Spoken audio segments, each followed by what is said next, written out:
নমস্কার, Aishani kitchen and ব্লগে সবাইকে স্বাগতম।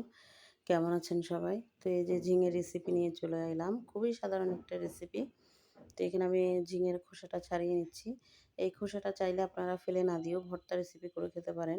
তো আমি চেষ্টা করব আমার নেক্সট কোনো ভিডিওতে ঝিঙের খোসা ভর্তা রেসিপি দেখানোর জন্য। আসলে ঝিঙের খোসা, পটলের খোসা, আলুর খোসা এগুলো চাইলে আপনারা ভর্তা করেও খেতে পারেন। খুবই সুস্বাদু হয়। খেতে অতটা খারাপও লাগে না, ভালোই লাগে। তো এখানে আমি ঝিঙেগুলো কেটে নিচ্ছি। একটু মাঝারি টাইপের করে কাটবো যাতে মাছের সাথে দিলে সুন্দর দেখায়, ভালো লাগে। তো এখানে আমি চুলাতে কড়াই বসিয়ে দিলাম। আর থালে মাছ নিয়ে নিলাম, রুই মাছ ৪ পিস, যেহেতু আমরা ৪ জন সদস্য। তো আমার আসলে দুপুরের রান্নাটা দুপুরেই হয় আর রাতেরটা রাতে। তো এখানে আমি হলুদ দিয়ে দিলাম, লবণ দিয়ে দিলাম। তো একটু মরিচের গুঁড়োও দিয়ে দিব। মরিচের গুঁড়া কেমন যেন মাছ ভাজাতে দিলে আমার ভালো লাগে। খেতে ভালো লাগে আর কালারটাও অনেক সুন্দর আসে। তো আমার মা বলে যে দেখতে যদি সুন্দর হয় খাইতেও নাকি আগ্রহটা ভালোই হয়। না হলে নাকি খাওয়ার আগ্রহটা হারিয়ে যায়। এই আরকি ব বড়রা যা বলে আরকি। তো এখানে আমার কড়াই গরম হয়ে গিয়েছে, তেলও দিয়ে দিলাম। এই যে মাছ দিয়ে দিলাম। মাছটা একটু আমি মাঝারি টাইপের করে ভাজবো। বেশি কড়া করব না, আবার বেশি হালকাও না। কারণ মাছ ভাজাটা যদি আপনার বেশি কড়া হয়ে যায়, খাইতে অতটা ভালো লাগে না। আবার একটু হালকা হইলেও কেমন যেন একটা গন্ধ থাকে, আষ্টে গন্ধ। সেজন্য মাঝারি টাইপের করে ভেজে নিব। এটা প্রতিটা গৃহিণীই কম বেশি করে থাকে।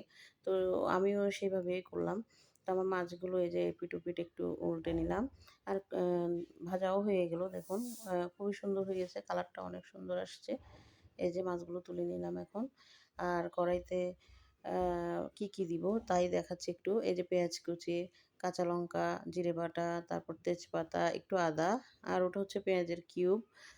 ওখানে একটু টমেটো আর রসুন বাটাও ছিল। এগুলো আমার ফ্রিজে করা থাকে, আমি সংরক্ষণ করে থাকি। তো সেগুলোই মাঝে মধ্যে তরকারিতে ইউজ করা আরকি শর্টকাট। যেটা প্রতিটি গৃহিণী কম বেশি করে থাকে। তো এখানে আমার পেঁয়াজগুলো ভাজা হয়ে গেল। আর এই যে আমি পেঁয়াজের কিউবটাও দিয়ে দিলাম। একটু সামান্য পরিমাণে জিরা বাটা, একটু আদা বাটা সবকিছু দিয়ে ভালো করে কষিয়ে নেব, যাতে কাঁচা ঘ্রাণটা চলে যায়। তো মসলা যত কষে আপনার তেল বের হয়ে যায় তখনই মসলার ঘ্রাণটা চলে যায় আর খেতেও ভালো লাগে। তো এখানে একটু হলুদ, একটু মরিচ, একটু কাঁচা লঙ্কা দিয়ে দিলাম। মরিচের পরিমাণটা কম দিয়েছি যেহেতু আমি মাছ ভাজাতেও মরিচের গুঁড়াটা ইউজ করছি। আর এখানে কাঁচা লঙ্কা ইউজ করছি। তো বাবু আছে, তার যেন খাইতে অসুবিধা না হয় সেভাবেই করা আরকি। তো এখানে জিরে বাটার জল ছিল, আমি সেটা দিয়ে দিয়েছি যাতে মসলাটা লেগে না যায় বা পুড়ে না যায়। সামান্য পরিমাণে দিয়েছি। এই যে দেখুন মসলাটা প্রায় কষে গেছে। এখন আমি ঝিঙেটা দিয়ে দিব। তো ঝিঙে দিয়ে আমি আবার কিন্তু ভালো করে নেড়েচেড়ে ঢাকনা দিয়ে দিব। কারণ ঝিঙে থেকে অনেক জল বের হয়ে আসে। ঝিঙে এমন একটা জিনিস, ঝিঙে, লাউ এসব কিছু যখন আপনি কষাবেন তখন অটোমেটিক্যালি জল চলে আসে। তো সেজন্য আমি আর এক্সট্রা কোনো জল দিলাম না। এই যে দেখুন কতগুলো জল বেরিয়েছে। এগুলো একদম টানা পর্যন্তই কষাবো। এই যে আমার কষানো শেষ। জল দিয়ে দিলাম এক্সট্রা। তো ভালো করে ফুটিয়ে নিব।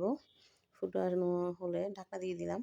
তো ফুটানো হলেই মাছ দিয়ে দিব, যাতে মাছের ভেতরেও সব মসলা ঢুকে যায়। একটু আগেই দিব।